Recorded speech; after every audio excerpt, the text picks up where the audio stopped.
Assalamualaikum warahmatullahi wabarakatuh. Kami dari kelompok 6 yang beranggotakan saya, Herwinda Karimah, dan teman-teman saya, Anissa Ulinu Hazanfa dan Ida Putri, akan mempresentasikan materi tentang iptek dan seni dalam Islam.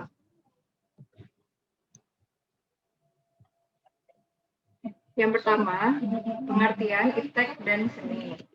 Pengertian iptek, ilmu pengetahuan. Dari segi bahasa, ilmu berarti jelas, baik dalam arti, proses maupun objeknya yang memiliki kemiripan dengan kata ma'rifah, fikih, hikmah, dan syukur. Ilmu dalam pengertian pengetahuan ilmiah merupakan keseluruhan bentuk upaya kemanusiaan untuk mengetahui sesuatu. 2. Teknologi merupakan penemuan, kegunaan, dan pengetahuan dari latar mesin, teknik, kerajinan, sistem, atau metode dari organisasi dalam rangka untuk memecahkan masalah atau menampilkan fungsi tertentu. 3. Iptek menurut Islam. Iptek menurut pandangan Al-Quran mengundang kita untuk menengok sekian banyak ayat Al-Quran yang berbicara tentang alam raya. Manusia dituntut untuk mengembangkan akal pikirannya dengan mencari ilmu pengetahuan. Pengertian seni. Pengertian seni secara umum. Seni dari segi makna literal ialah halus, indah, atau permai. Definisi umum seni adalah segala macam keindahan diciptakan oleh manusia. 2. Pengertian menurut Islam. Seni merupakan ekspresi keindahan, dan keindahan menjadi salah satu sifat yang dilekatkan Allah pada penciptaan jagat raya. Hubungan agama dan iptek. Peran Islam dalam perkembangan iptek pada dasarnya ada dua, yaitu 1. Menjadikan akidah Islam sebagai paradigma ilmu pengetahuan. Paradigma Islam ini menyatakan bahwa akidah Islam wajib dijadikan landasan pemikiran bagi seluruh bangunan ilmu pengetahuan. 2. Menjadikan syariah Islam sebagai standar bagi pemanfaatan iptek dalam kehidupan sehari-hari. Standar syariah ini mengatur bahwa boleh tidaknya pemanfaatan iptek berdasarkan pada ketentuan halal haram atau hukum-hukum syariah Islam. Integrasi iman, ilmu, teknologi, dan seni. Dalam pandangan Islam, antara iman, ilmu pengetahuan, teknologi, dan seni terdapat hubungan yang harmonis dan dinamis yang terintegrasi dalam suatu sistem yang disebut Dinul Islam. Di dalam Dinul Islam terkandung 3 unsur pokok, yaitu akidah, syariah, dan akhlak, dengan kata lain iman, ilmu, dan amal soleh atau ihsan. Pengembangan iptek yang lepas dari keimanan dan ketakwaan tidak akan bernilai ibadah serta tidak akan menghasilkan manfaat bagi umat manusia dan alam lingkungannya. Keutamaan orang yang berilmu. Al-Quran dan Sunnah mengajak kaum muslim untuk mencari, mendapatkan ilmu serta kearifan dan menempatkan orang-orang yang berpendidikan dalam derajat yang tinggi.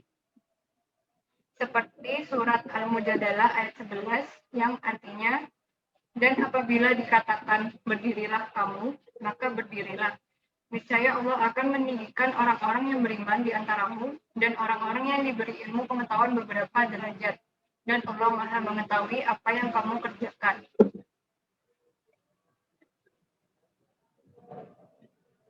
Al-Quran memerintahkan manusia untuk terus berupaya meningkatkan ilmunya.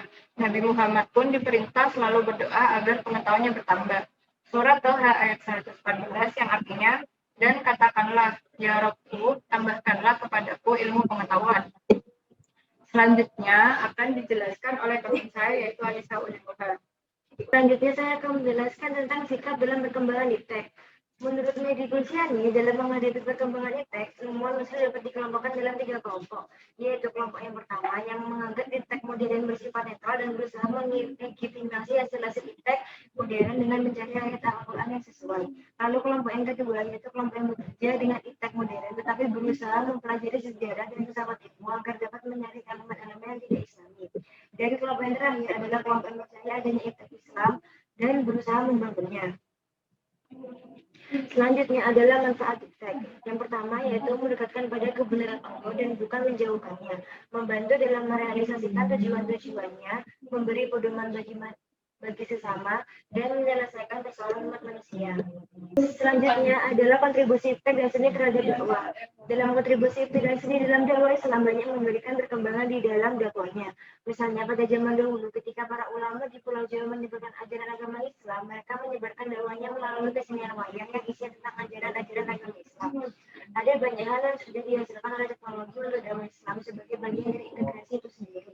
Al-Quran digital, akses hati sahih yang bisa dilakukan di mana saja, silaturahmi yang tidak pernah putus karena sedia dengan hati, dari sosial dan sebagainya. Bahkan media pembelajaran yang menyenangkan dengan menggunakan game untuk memperdalam ilmu Islam itu sendiri.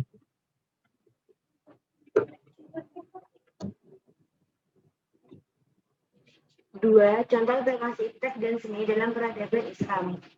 Bidang keilmuan, ada Al-Khawarizmi, yaitu ilmuwan mesin yang ahli di bidang matematika. Ilmuwan dari Persia ini menemukan sistem penomoran 1-10. Dia juga berjasa menemukan usaha aljabar dan algoritma. Lalu ada Ibnu Sina. Dunia medis ini semakin berkembang. Perkembangan tersebut berkat eksplorasi konteksia, yaitu Ibnu Sina yang menulis buku The Canon of Medicine. Buku yang ia tulis menjadi pedoman mahasiswa kedokteran di Eropa hingga tahun 1600-an.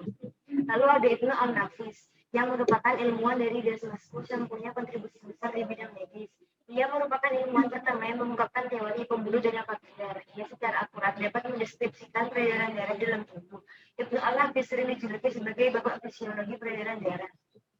Lalu ada peraih Nobel, Aziz Ansar. Ia adalah seorang profesor di bidang biokimia dan biofisika dengan spesialisasi perbaikan DNA. Karya ilmiahnya mengenai studi mekanistik dalam reparasi DNA membuat para juri terkesan dan menganugerahkan Nobel dalam bidang kimia pada tahun 2015. Ia menjadi orang berarti kedua setelah orang yang memperoleh Nobel. Lalu ada bidang seni yang akan dijelaskan oleh teman saya yang bernama Gida Putri. Selanjutnya saya akan menjelaskan tokoh di bidang seni. Yang pertama yaitu Yaqut Al-Mustasimi. Yaqut Al-Mustasimi merupakan seniman kaligrafi yang menggunakan bambu dipotong miring sebagai pena untuk menuliskan kaligrafinya. Perannya dalam perkembangan kaligrafi banyak dilihat dari segi filsafatnya, yakni kaligrafi adalah geometri spiritual yang diekspresikan melalui alat jasmani.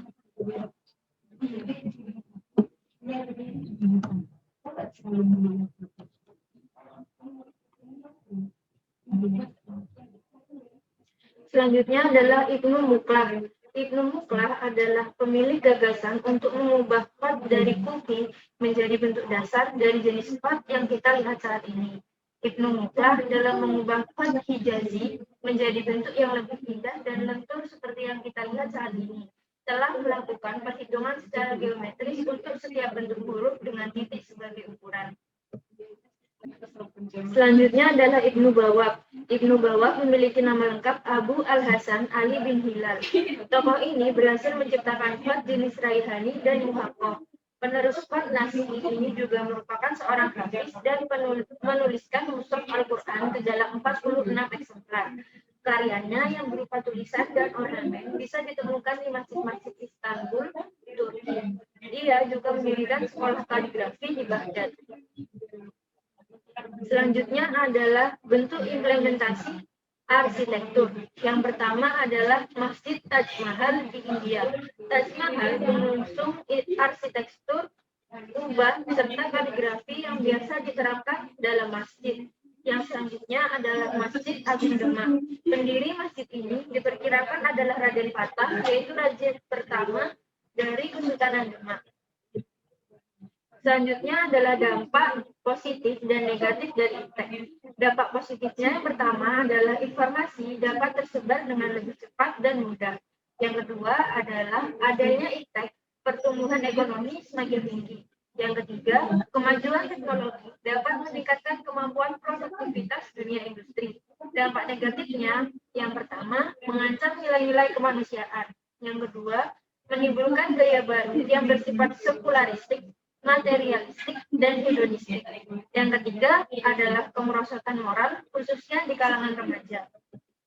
Syukron. Terima kasih telah menonton video kami. Jangan lupa like, Subscribe dan komen pertanyaan kalian di bawah sini. dadah.